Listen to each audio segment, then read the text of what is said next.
Have you ever wondered what happens when a royal family, destined for greatness, becomes its own worst enemy? Today, we delve into the gripping story of a lineage so powerful, so revered, that its own bloodline became the very source of its undoing. This isn't just a history lesson. It's a tale of ambition, betrayal, and a destiny that turned against itself. Imagine a kingdom at its zenith, ruled by a wise and just king. The future seemed secure, embodied in his two sons, the pride of the realm. The elder, a brilliant strategist and a natural leader, was the heir apparent. The younger, charismatic and beloved by the people, was a formidable warrior. Together, they were unstoppable.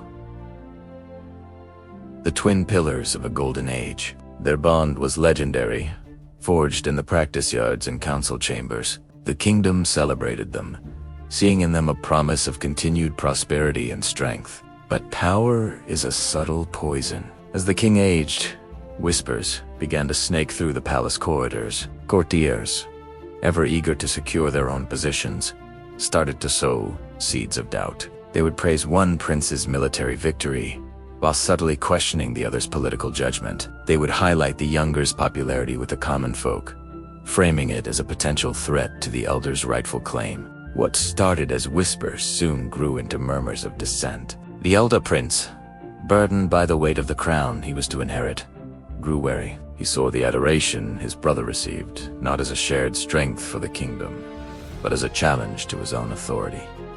He began to second-guess his brother's motives. Was his charm a tool for manipulation? Was his popularity a stepping stone to the throne? The trust that had once been the bedrock of their relationship began to crack. Meanwhile, the younger prince was bewildered. He loved his brother and revered his king. He fought for the kingdom, not for personal glory. But the sudden coldness from his brother, the suspicious glances from the royal council, left him isolated and confused. He tried to bridge the growing chasm to reaffirm his loyalty, but his every action was twisted and misinterpreted. His genuine affection was seen as cunning, his victories on the battlefield painted as attempts to overshadow the heir. The turning point came during a campaign against a formidable northern enemy. The princes were to lead the army together.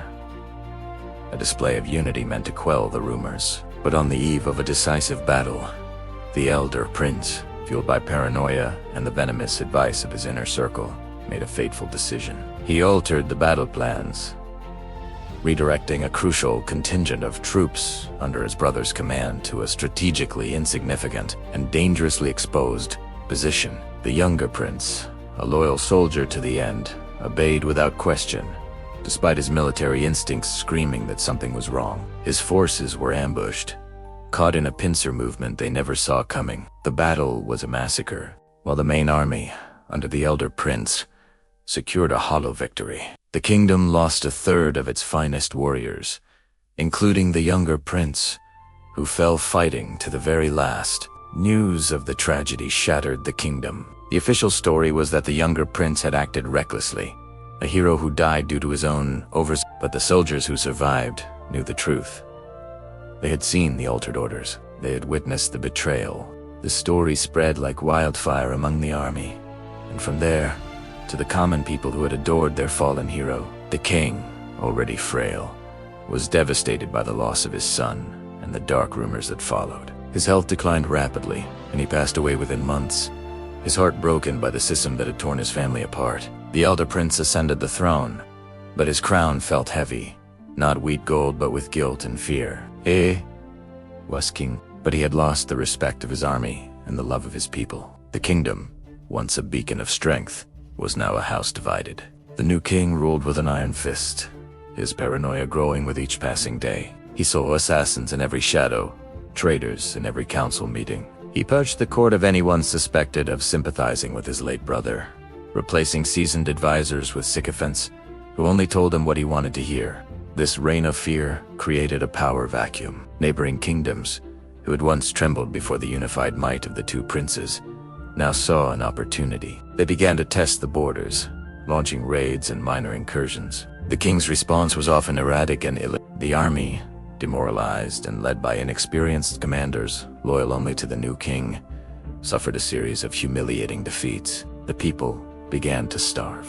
The fields lay fallow, as resources were diverted to endless, losing wars. The treasury, once overflowing, was drained to fund the king's increasingly paranoid security measures. The Golden Age was a distant memory. The name of the fallen prince became a legend, a symbol of everything the kingdom had lost. Secret societies formed, dedicated to his memory, plotting to overthrow the tyrant king.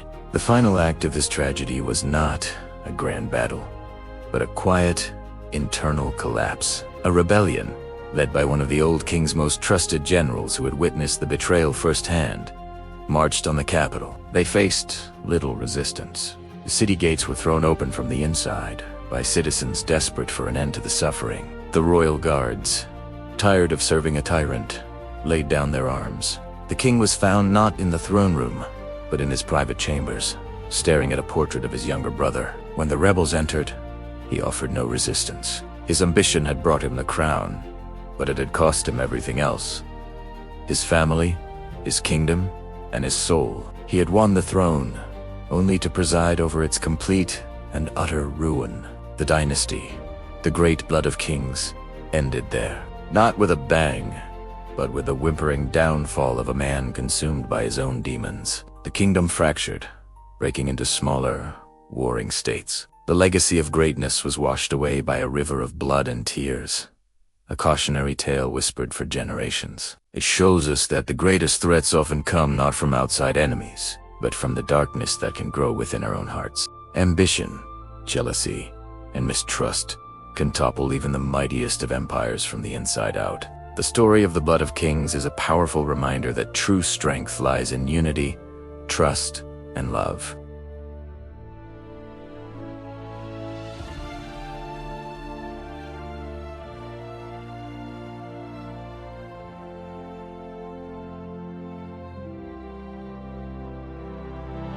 If this story resonated with you, let me know your thoughts in the comments.